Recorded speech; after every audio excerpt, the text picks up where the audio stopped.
What is going on, guys? It's your boy, Mr. Baby Handsome, and this is our Corrupt Gauntlet Guide. I'm going to be breaking down how I personally do CG efficiently with a Tier 1 armor strat, and I'd recommend having at least base 90 combat stats. So jumping straight into things, we are going to have a prep phase when we enter into the dungeon. I'm going to break that down into two different stages. The first stage, we're looking to make Tier 1 armor, make 2 vials, and then also make a Tier 1 or 2 weapon. All that's going to cost either 160 shards or 220. After that, we're going to venture out and get our Tier 3 weapon upgrades, and then also look to fill our inventory with food. So without further ado, let's jump into a run and explain how to do CG. You first spawn in next to the boss in this room. We got a singing bowl where you make all of your weapons and armors. We got a cooking range where you cook all your food. And then we got this map where we basically want to stay to these near tiles to find all of our Tier 1 armor resources. So 3 ores, 3 bark, and 3 linum trillum. And then we're going to venture to the outskirts of the map where these little bosses are going to be located for the Tier 3 weapon upgrades. So yeah, how that's going to look is we want to go into the tile to the right or the left. We got some corrupted rats here. We can kill these to look for a weapon frame. Nice, we already got one. Let's just kill off the second one too to get some shards. And yeah, every time you kill something or farm a resource, you're going to get shards from them where you have to use those to make the weapons and the armors.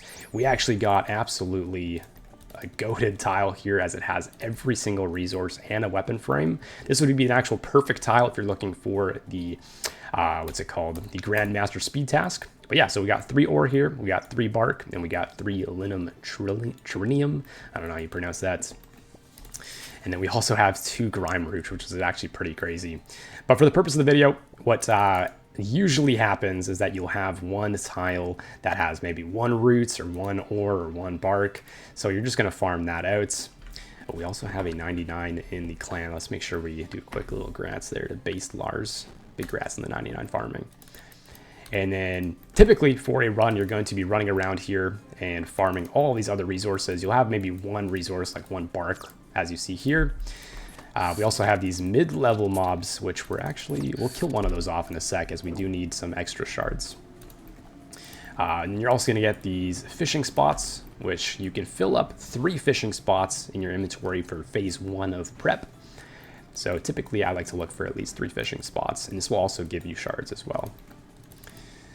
So yeah, now that we have all of our shards, we can actually just go back to the singing bowl and make all of our armor and a tier 1 weapon. So here we go, make all of this armor. We can get 2 vials as well. And then I always like to start off with the staff. So we got a tier 1 staff, we got a tier 1 armor, and now we can venture all the way to the other side of the boss. So always from opposite from the boss is going to be an outer tile, and then we're just going to move our way around the outer tiles until we get a tier 3 weapon upgrade. We can kill off one of these medium level bosses or mobs just to get some extra corrupt shards, as we will need those for later. Here we go, we got a dark beast. This is going to be the range upgrade. So let's turn on protect range and kill him off. The dark beast will be range. We have a dragon that's going to be for the mage upgrade, and then we also have a bear for the melee upgrade. I personally wouldn't recommend killing the bear, or if you do find him, obviously kill him, as you might see another bear, and then the second bear will actually drop either a mage or a range upgrade. But yeah, I wouldn't recommend using the melee weapon for the boss fights, as you do need to go into melee distance with it, and it just makes the boss fight a lot harder. So yeah, keep that in mind. I'd recommend sticking to the staff as well as the bow when you're first learning CG. Now we're just going to run around and look for our second weapon upgrade. If you do get comfortable with CG, you can actually just do 1 tier 3 weapon. So we could just stick to 1 tier 3 bow and the tier 2 staff, or 1 tier 3 staff and 1 tier 2 bow. We can also start fishing these fishing pools to fill up our inventory with food. You can also use these vials on the fishing spots to fill them up instead of filling up at the base. And then we're going to be using the grime leaves on the vials. And then you want to use the pestle and mortar on the corrupt shards to make corrupted dust. And then you can mix that into the potion to create the ignial potions, which are basically restore potions. We got another dark beast here, so we're going to kill it off. And hopefully this drops the orb instead of the melee upgrade. We can also drop our pestle and mortar, our axe, and our pickaxe to make a little bit more inventory for food.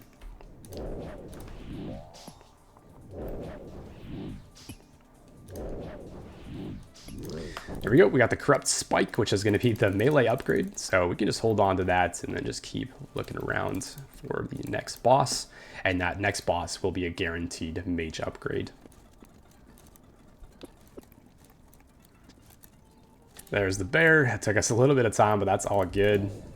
This should guarantee us that mage upgrade. We can also sit over here to safe spot him and fish in between auto attacks. Yeah, sometimes that happens. Sometimes you have to run through a majority of the map in order to find both of your weapon upgrades. So that's why I recommend, if you do get comfortable, stick to one tier 3 weapon. It shouldn't decrease your DPS that much on the boss fight, and it will increase how fast you can do these runs. You can also look into this room. Nice, we got another fishing spot. We can also drop this Corrupted Spike once we see the loot. There we go, drop that, swap it out for the orb. We can also grab these Corrupt Shards. I think we should be topped up on shards though anyways. We can drop one of these weapon frames as we won't need a secondary one as we already have a staff made. We can drop our Corrupt Scepter to make a bit more room. And there we go, we can now teleport all the way back with the Teleport Crystal. And then we can cook our food and make both of our weapon upgrades. As you can see here, we still have a full minute left. If you had a run that was maybe lagging behind, a full minute's going to be a lot of time to get everything set up, cook all your food, make all your weapon upgrades. Here we go. There is the staff upgraded. There is the bow upgraded. We can drop the harpoon, drop the shards, and we do have enough food here in order to finish a run. If you are learning though, I'd recommend getting those 5 extra slots filled up, as sometimes the boss fight does take a while and you do end up going through all your food. So yeah, if you are learning, fill up all your inventory with food. If not, this should be a good amount. The boss fight is going to basically consist of him attacking you with range and mage. He's going to do 4 range attacks always to start, then 4 mage, then 4 range, and back and forth. If you stand under the boss, he's going to melee you and do a lot of damage. You can't protect against it, so don't stand under him. And then he's also going to turn off your prayers with one of his mage attacks. It's going to be a purple mage attack, so just look out for that. And then also for his overheads, he's going to keep switching them every 4 attacks. So every 4 of your autos, it'll switch over to the other weapon. So just keep that in mind. Let's put on Protect from Missiles, Rigor, jump in here, step out from under him. And then you can just count these in your head. So 1, 2, 3, and then 4. Now he switches to Mage. We can Protect from Mage. And we can also swap out our weapon. Use your potion whenever you have to. There is that purple mage attack that turns off your prayers. So just get prepared for that. Every time he switches to mage, he's always going to do 1 out of 4 of those is going to be an attack that turns off your prayers. When he stomps, he's going to spawn these little typhoons that follow you around the map. Focus on changing out your protect prayers and just running away from them and eating up. For this boss fight, the biggest thing you have to stay focused on is just keeping your HP topped up as much as possible, as he can combo you out very, very quick. Those tornadoes, if they stack on you, they each deal 20 damage. And then his auto attacks can deal up to 50 damage with tier 1 armor. So tier 1 armor is going to be a lot riskier, but it's a lot easier to prep. That's why I always recommend doing tier 1 armor to learn. There's a switch. We're going to switch our prayers, switch our weapon. And then we're just going to safe up. And now this is going to be stage 2 of the fight. He's going to change the different tiles that he's going to spawn on the floor. It's going to get a bit harder as the fight goes on. So these tiles are going to take up more of the space. And now he's going to start spawning 3 of the typhoons instead of 2. And then there's going to be 1 other phase change as well. The last phase is going to take up more tiles on the floor, and then he's going to start spawning 4 of those typhoons. Yeah, we're just going to safe up here, take a sip of our potion. No point in risking anything. You want to play as safe as possible for this last boss fight, so that you don't throw away all of that prep during the beginning of the run. And if you do die, you have to do all that prep over again. So yeah, it's always better to safe up during this boss fight.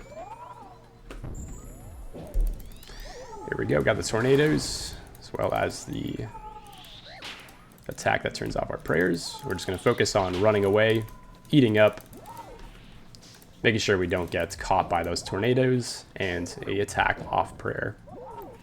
If you do take an attack off prayer, if you have your HP over 50, then you should be fine. Just eat up, focus on the next attack that's going to come through, and then just make sure your prayers are always on and you're always eating back to as much HP as possible. Now we're in the final phase of the fight. These tiles are going to take up more of the space now, and here are going to be 4 tornadoes. I like to always look for the corner tiles. So you want to just run to the edges of the map and look for these little corner tiles. And then you can also step 2 to the side, and that's always going to dodge out of those tornadoes. Let's swap our weapon here. We are missing some of these autos here as we are focusing on just running around. That's totally fine. DPS here isn't going to be too big of an issue. The biggest thing is just negating as much damage as possible. So here we took a damage off prayer. I'm just going to focus on running away and then eating up. Tornadoes are gone. We can now focus our DPS back on the boss.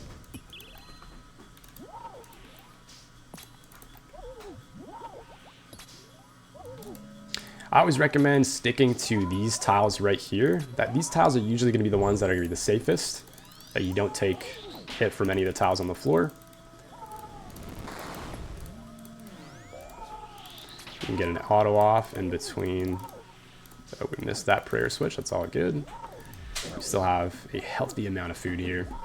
And now we can just focus on DPSing the boss down. He's almost dead.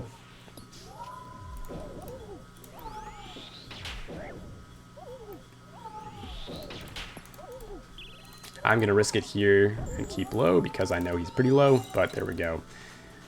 And that is the last little bit of the fight. Hope you guys enjoyed. Hope you guys learned how to do CG. Good luck on the loot. Good luck on the enhanced and the pets.